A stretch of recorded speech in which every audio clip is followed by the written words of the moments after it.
What's up guys, in this tutorial I will show you how to outline a text in Canva PC. So the first thing that we have to do is to add a text. We're gonna add a heading and we're gonna write like and subscribe. We're gonna make it a little bit smaller like so, and we're gonna make the background green so you can see easier the text and the outline.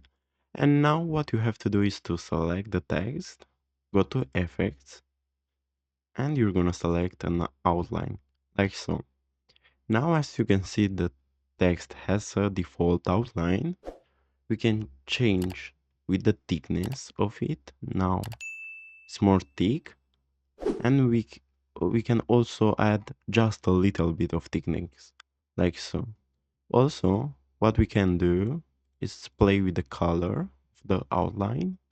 So for this tutorial, let's add a white outline, and we're gonna increase the thickness a little bit.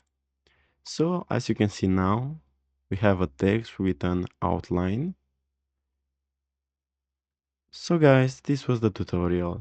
Thanks for watching, and don't forget to like the video and subscribe to the channel.